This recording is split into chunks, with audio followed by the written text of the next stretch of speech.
Shabbat Shalom. Last Shabbat, I was in Washington, D.C., and as always, there was a lot happening. We were staying at a hotel downtown. We had a family reunion. And so we're walking down the mall on Shabbat. And amidst everything, we also were talking about how seeing the monuments. We also were reminded of the grandeur of what the vision of this nation, the beginnings of the nation, all the ideals and the hopes. And there was some sobriety and maybe also sadness of where we all are right now with all of those ideals. And yet, as I was walking through it, I also felt a sense of optimism.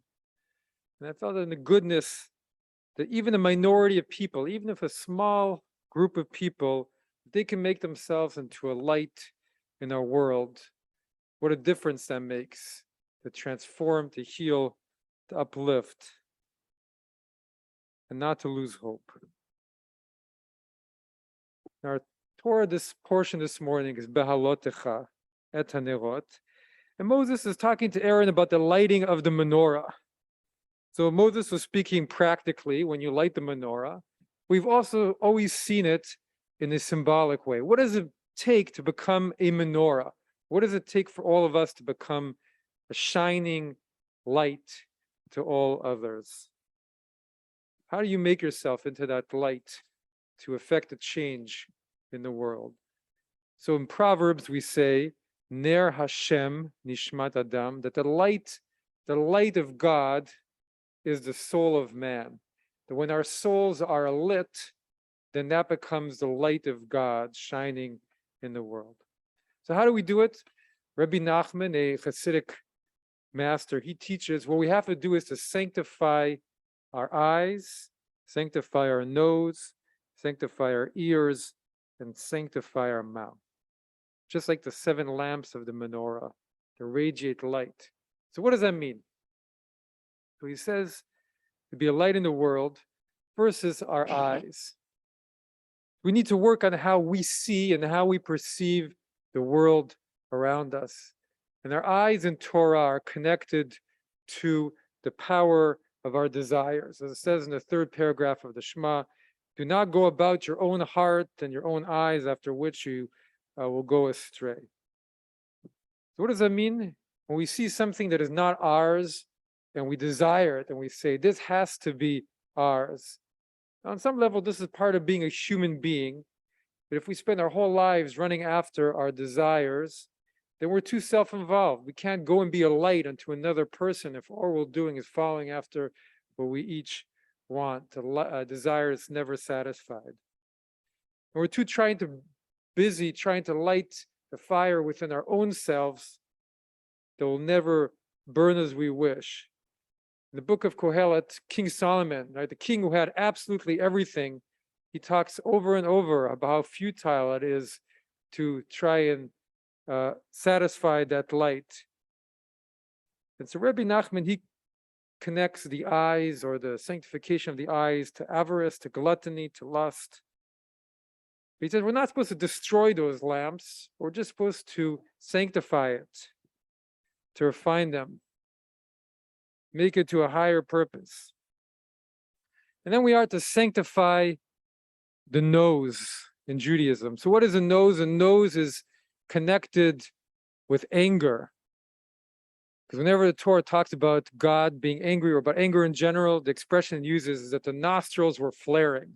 We all know what that feels like.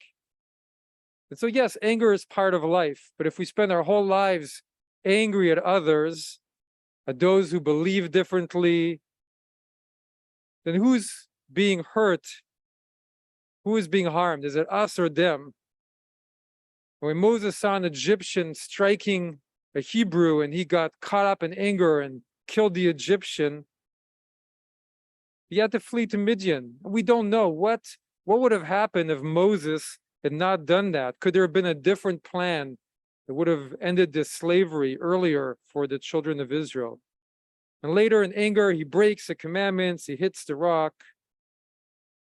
And so for Rabbi Nachman, sanctifying the nose, part of becoming that menorah, that light, is how to turn that anger, that impatience, that haughtiness into humility.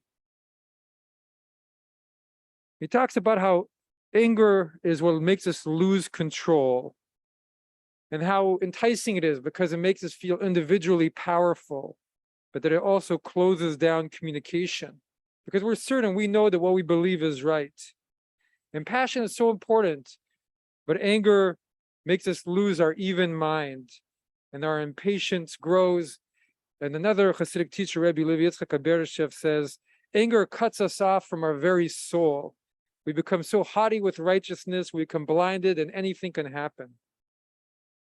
So what are we to do? Again, he says we have to sanctify that anger and those powerful feelings and those passions that often come from a good place. We want to be of service to others, but to channel those with an even mind and to transform the fate. We can see this in the case of Gandhi, right? One man who did not lose his center, even seeing the injustice committed to his people, and even fought against the anger among his own camp and against the violence among his own people, and succeeded, and was able to topple an empire. And so Rabbi Nachman speaks of the nose, and it's the power of anger, and he says, well, how do you stop anger from taking control? He says, the nose is also connected to truth. If you don't lose touch with truth, in your continued search keep trying to find truth. Truth is never absolute, but it's always an ongoing search. Then we don't turn to anger. Rather, we become immovable with the power of our truth. So then he continues. We've had the eyes and the nose, and he says we also have to sanctify our ears.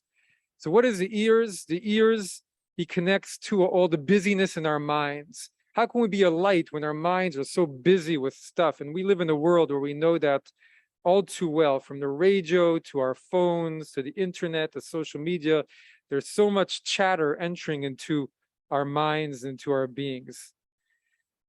And to Rabbi Nachman, he connects it, that busyness, to depression and idleness. Because if we're not sorting through everything coming in, how quickly we lose direction. We become tethered to all of that information.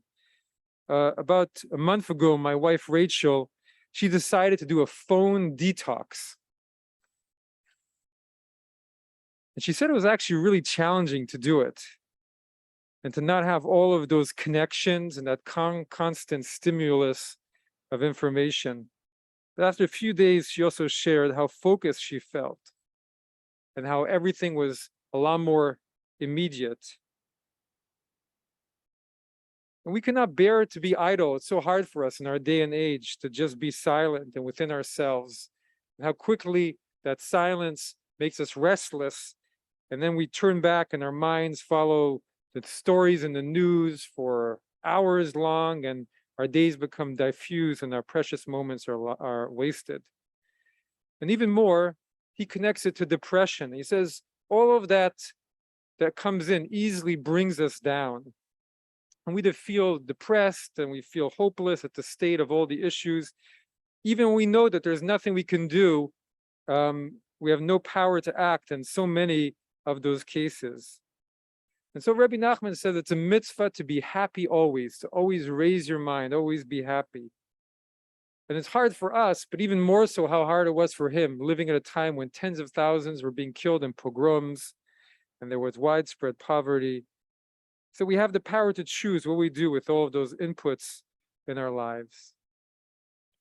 He says if we sanctify our ears, if we sanctify everything that comes into our minds, we become better instruments to be focused and bringing light into the world. And finally, he speaks of the mouth.